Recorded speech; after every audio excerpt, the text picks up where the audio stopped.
You guys are all so pretty. I've been looking around at all the hot guys and being like, can I? Can I not? Robert De Niro is not gay, so I don't know why we're here. That aside, Bob has asked me to present him with this GLAAD's Excellence in a Media Award, because in his own words, I'm like a daughter to him. And that transpires in our once-a-week drinks at the Greenwich Hotel, where I ask him advice on absolutely everything. And also when he gets drunk and pinches my cheek and says, "You remind me of my little Helen, who's 4. As one of the greatest actors who's ever lived, I can learn a lot from him. But the most important thing that he's taught all of us is acceptance. Bob is the kindest person I've ever met. His heart is so giving. I don't know what to do if you clap. Do I just keep going? Okay. Everyone sit in stock silence. His heart is so giving, and with his own quiet strength, it's no wonder that this man and the incredible organization that is GLAAD would come together tonight. GLAAD and Bob have a lot in common. They're both gay. I'm just kidding. I was told by 5 different people to cut that, and I was like, hell no. GLAAD is an organization that pushes Hollywood and the media to share the diverse stories of all people in real and memorable ways. It has played a leading role in creating a world, wait, am I too loud? A leading role in creating a world where acceptance is the norm, a world where everyone can live the life they love. Every day, GLAAD is moving perspectives forward, advocating for fairness and truth, and changing narratives in print, broadcast, and online news sources. GLAAD is the superhero behind this movement, bringing LGBT characters to the big and small screen, pushing journalists, producers, writers, and studios to ensure accurate representations of this community are experienced by audiences all over the world. Bob has been an outspoken advocate for gay marriage. As a co-founder of the Tribeca Film Festival, he admirably uses his work and his powerful voice to make a difference in the world. As many of you may know, Bob was deeply touched by his father, a wildly talented abstract expressionist painter, the late Robert De Niro Sr., whose namesake Bob carries with him in his life and with his own artistry. Robert De Niro Sr. was a gay man who struggled with self-acceptance at a time when organizations like GLAAD were not around. After his death, Bob felt it was his responsibility to commemorate his father's legacy as an artist in an inspiring documentary. In the HBO documentary, Remembering the Artist, Robert De Niro Sr., sorry, I'm not reading out a teleprompter.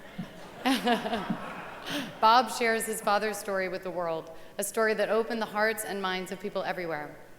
Around the time this film premiered, Bob said something in an interview that really resonated with me.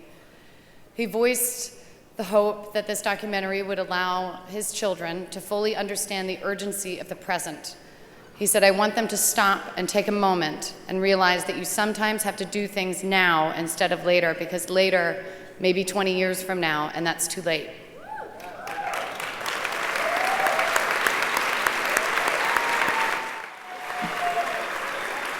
Bob, you are wise and you are loving, and the world is truly better because of you. So come up and take this. Robert De Niro, everybody.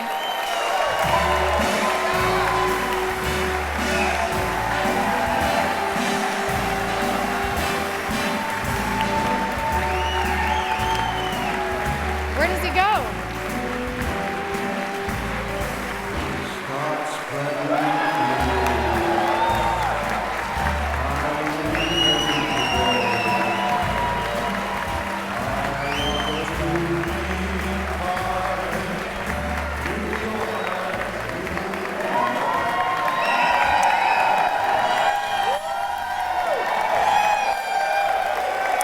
Thank you. Thank you. Thank you, Jen. If I were a lesbian, I'd be all over you. Being a father figure has its limitations. Jennifer Lawrence is not only a great actress, she's also a generous and devoted philanthropist. She's passionately committed to causes supporting human rights, including the one that brings us together tonight. She's a good friend and a respectful, loving friend. She didn't hesitate to be here tonight for me and for GLAAD after I threatened her.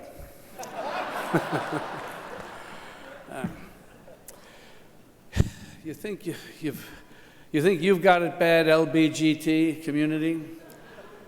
I don't think you know what it's like to be really discriminated against. I recently turned on the television news and saw this odd guy with little hands, and he was like raving.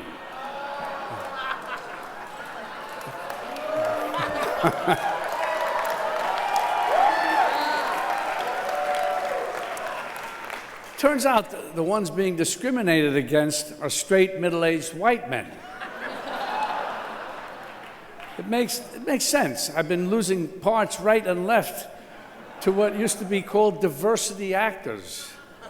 Michael B. Jordan, John Boyega, Nathan Lane, Jennifer Lawrence. And one that really hurts is seeing the role of Dr. Dre in Straight Outta Compton going to Corey Hawkins.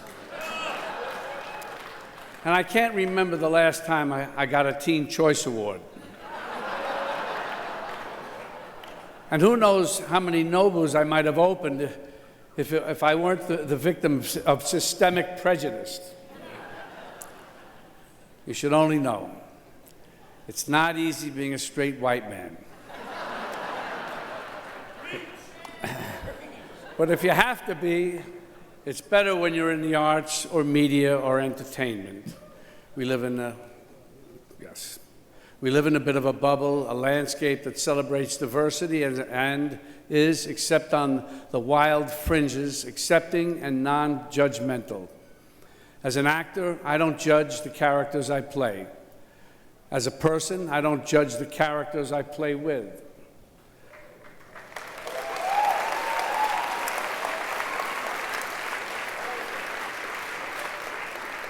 I was fortunate to grow up in an atmosphere where freedom of expression in art and life were the norms.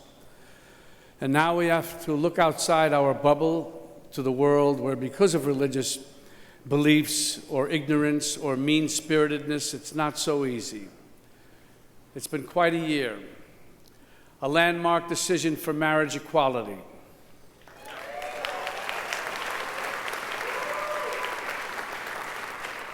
But also new repressive laws like the ones in North Carolina that let us know the struggle continues and challenges us to be vigilant and aggressive in protecting all our rights.